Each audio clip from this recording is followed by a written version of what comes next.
What's up brave souls? We all know that कि धरती पर ज़्यादातर पानी ओशंस में है। हमारी अर्थ का 75% एरिया ओशंस कवर करती हैं।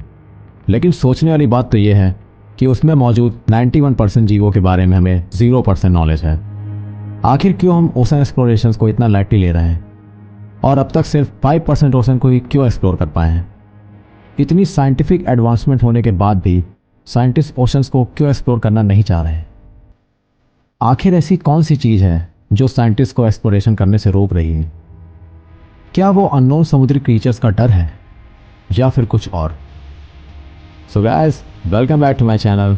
मैं हूं Bobby and today we are gonna find out that why is the ocean is still unexplored.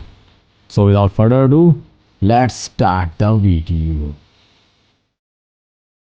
So guys, जैसा कि मैंने आपको बताया, हमारी धरती का 75% एरिया ओशंस कवर करती हैं और 91% बायोस्फीयर, जिनमें से ज़्यादातर जीवों के बारे में ना हमने सुना है और ना ही उन्हें देखा है। अर्थ पर जो टोटल ऑक्सीजन प्रेजेंट है उसमें से 50 to 80% ऑक्सीजन हमें ओशन से मिलती है। इतना कुछ हमें ओशन से मिलता है, फिर भी 95% ओशन की जानकारी हमारे पास नहीं है। और ताजुब की बात तो ये है कि कोई भी कंट्री इसमें ज़रा भी इंटरेस्ट नहीं ले रही है। हम स्पेस एक्सप्लोर कर रहे हैं, मार्स तक जाने की सोच रहे हैं, लेकिन अपनी अर्थ की ओशंस एक्सप्लोर नहीं कर रहे हैं। वेल, इसके पीछे कई रीजंस हैं। Number 1, conditions inside the ocean depth. दुनिया का हाईएस्ट माउंटेन माउंट एवरेस्ट, जिसकी ऊंचाई लगभग 8,849 मीटर्स है, वहाँ पर आज तक महज 4,000 लोग अपना फ्लैग लगा चुके हैं।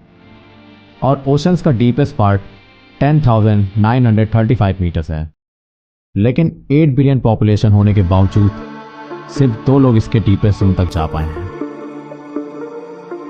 नासा के गॉडर्ड स्पेस फ्लाइट सेंटर के ocean specialist doctor Gene Carl Feldman के अनुसार ओशंस एक्सप्लोरेशंस का सबसे बड़ा चैलेंज है प्रेशर। जैसे कि हम ओशंस की गहराइयों में जाते हैं, वाटर का प्रेशर इंक्रीज होता चला जाता है।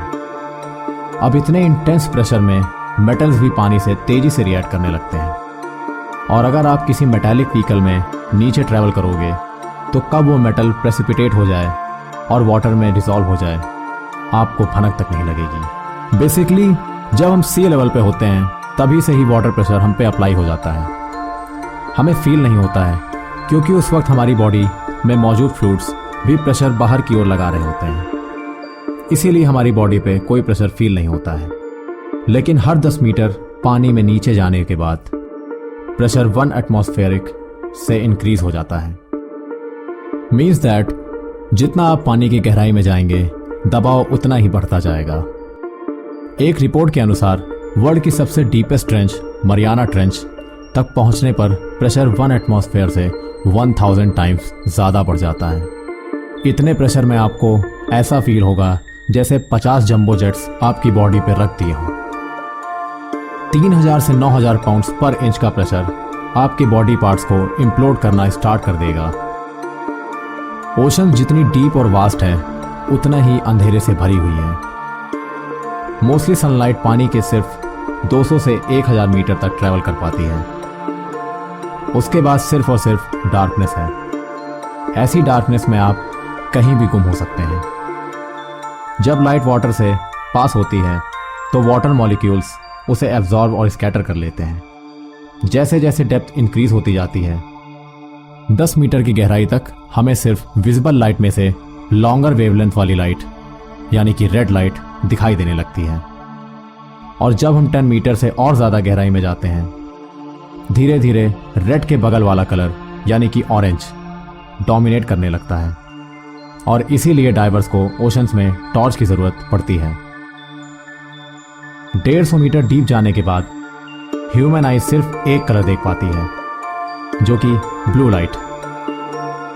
और वो भी 800 मीटर डीप जाने के बाद हमारा साथ छोड़ देती है। वाटर डेंसिटी इतना इंक्रीज हो जाती है कि लाइट को ट्रैवल करने का स्पेस ही नहीं मिलता, और इसीलिए हम टॉर्च भी यूज़ नहीं कर सकते हैं। उतने सी लेवल पे आपको कुछ ऐसे ऑर्गेनिजम्स मिलेंगे जो लाइट प्रोड्यूस करते हैं, लेकिन इसे देखने के लिए हम जिंदा ही नहीं बचेंगे। जो दूसरी बड़ी प्रॉब्लम हमें फेस करनी पड़ेगी वो होगा ओशंस का टेम्परेचर, जो कि 0 से 3 डिग्री तक ड्रॉप हो जाता है, जितना टेम्परेचर हमारे रेफ्रिजरेटर का होता है। आप सबको टाइटैनिक तो याद ही होगा, जो ईयर 1912 में नॉर्थ अटलांटिक ओशन में डूब गया था। उस शिप को ढूंढने के लिए हमें 73 ईयर्स लग गए। ईयर 1985 में हमें उसके कई टुकड़े बरामद हुए। अब आप ही सोचो, जब इतने बड़े शिप को ढूंढने में इतने साल गुजर गए तो हम इंसान उसके सामने क्या ही चीज हैं। और ऐसी कोई टेक्नोलॉजी ही नहीं है जो डीप ओशन में हमें एक्यूरेटली सर्च करने में हेल्प कर सके। बट क्या ये रियल लाइफ डिफिकल्टीज ही हैं जो हमें ओशंस एक्सप्लोर करने से रोकती हैं, या फिर ये एक्सक्यूजेज हैं हमारी मेंटल डिफिकल्टीज को छुपाने की? Mental difficulties like the fear of the ocean. जैसा कि हमने पहले देखा है कि समुद्र का टेम्परेचर ज्यादा से ज्यादा सिर्फ फ्रीजिंग पॉइंट तक ही जा पाता है, जो कि स्पेस की -270 डिग्री सेल्सियस की पलक झपकाते जमा देने वाली ठंड के आगे कुछ नहीं है। इसे ओवरकम करने के लिए हम स्पेस सूट जैसे आउटफिट्स पहन सकते हैं, और प्रेशर को टैकल करने के लिए हम सबमरीन में मोटे मोटे मेटल शीट्स का यूज कर सकते हैं। एंड लास्टली, डार्कनेस से डील करने के लिए यूवी और एक्सरे जैसे हाई पावर सेंसर्स और डिटेक्टर्स का इस्तेमाल कर सकते हैं। Another reason is थैलेसोफोबिया, यानी fear of large deep water bodies. हम में से कई लोग इजीली स्विम कर लेते हैं, इवन डाइविंग भी कर लेते हैं, बट ये हम सब शैलोस वाटर में ही करना पसंद करते हैं, because there is a fear of the unknown, जो कि डीप वाटर आपकी आंखों के सामने ले आता है, क्योंकि डीप वाटर में सनलाइट केवल ऊपरी सरफेस तक ही ट्रेवल कर पाती है और नीचे हर जगह बस अंधेरा ही अंधेरा नजर आता है। अंधेरे में जो आपकी आंखें देख सकती हैं वो तो बहुत कम होता है, लेकिन जो आपका माइंड सोच सकता है वो विजुअल्स ज्यादा दिखने लगते हैं। साइंटिफिक लैंग्वेज में इसे हेलुसिनेशन कहते हैं। फियर की वजह से हर वो रहस्यमयी और डरावनी कहानी जो हमें याद होती है, लाइक बर्मुडा ट्रायंगल, बड़े बड़े टेंटिकल्स वाले क्रीचर्स, वो सब की एक इमेज बन जाती है, leading to an irrational fear called थैलेसोफोबिया।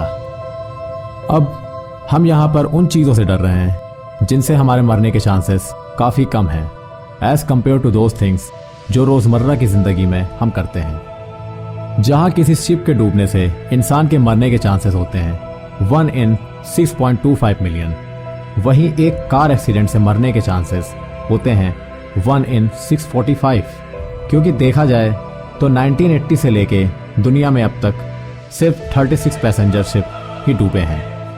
दूसरी तरफ रोड एक्सीडेंट्स का आंकड़ा इजीली साल भर में 1000 पार कर जाता है। टेक्निकली हमें रोड पे चलने वाली व्हीकल से ज्यादा सावधान रहना चाहिए rather than ships and submarine से। अब बात आती है, क्या डर ही एक वजह है जो ओशंस एक्सप्लोर नहीं हो रही हैं? देखा जाए तो फिशरमैन ज्यादा फियरलेस होते हैं, सो उन्हें ऐसे मिशंस के लिए हायर क्यों नहीं किया जाता है? Well guys, it's all about money. सब पैसों का खेल है।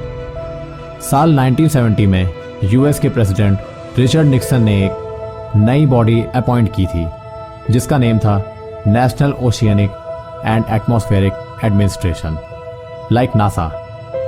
इनमें सिर्फ एक डिफरेंस था कि नासा को 1958 में बनाया गया था फॉर स्पेस रिसर्च, जिसका एनुअल बजट अराउंड $20 बिलियन, और एनओए को उसके 12 साल बाद बनाया गया था for oceanic research with an annual budget of just $6.9 billion. आप डिफरेंस देख सकते हो, काफी क्लियर है।